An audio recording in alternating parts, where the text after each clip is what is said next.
সুপ্রিয় গৌর ভক্তবৃন্দ, আজকের এই দিনে আমাদের জগৎ জীবন প্রভু তিনি 24 বছরতম আবির্ভাব তিথি, তার জন্মদিন পালন করা হচ্ছে আমাদের শ্রী চৈতন্যচন্দ্র ভাই মন্দিরে। তো এখন আর কিছুক্ষণ পরে আমরা ওনাকে ভগবানের প্রসাদী মাল্য চন্দন দিয়ে আশীর্বাদ প্রদান করা হবে। তারপরে ভগবানের প্রসাদী কেক উনি পাবেন। সেই প্রসাদী কেক গুরু মহারাজ কাটা বলা যাবে না, মানে গুরু মহারাজ সেটাকে প্রসাদী করবেন।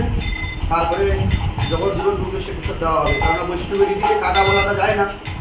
তো সকলে মিলে বড় জগৎ জীবন প্রভুকে আশীর্বাদ করবেন, যারা পারমার্থিক জীবনে তারা আরও বিশেষ করে এগিয়ে যেতে পারে, তারা আরও যেন ভক্তি জীবনে প্রচার করতে পারে, যাতে স্বপ্ন থাকে কৃষ্ণ ভবনামৃত প্রভুপাদের যে ইচ্ছা পৃথিবীতে যত আছে প্রচারিত হইবে নাম, এই মহাপ্রভুর যে বাণী প্রভুপাদ ইচ্ছা, প্রভুপাদের ইচ্ছাকে সবাই সমস্ত ভক্তবৃন্দ বিশেষ করে আমাদের জগৎ জীবন প্রভু এরা যাতে সুন্দরভাবে পূরণ করতে পারে, সেই জন্য আমি সকল ভক্তবৃন্দের কাছে আবেদন জানাচ্ছি এবং আপনাদের কাছে নিবেদন করছি যে আপনারাও এই মহৎ অনুষ্ঠানে আপনারা সবাই আমাদেরকে সাহায্য করবেন, যাতে আমরা জয় শ্রী জগন্নাথ বলদেব সুভদ্রা মহারানী কি, শিলা প্রভুপাদ কি, সমবেত গৌর ভক্তবৃন্দ কি, গৌর প্রেমানন্দে।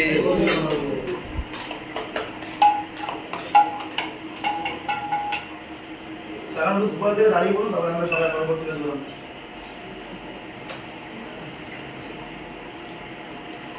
জয় রাধা মাধব কুঞ্জ বিহারী গোপীজন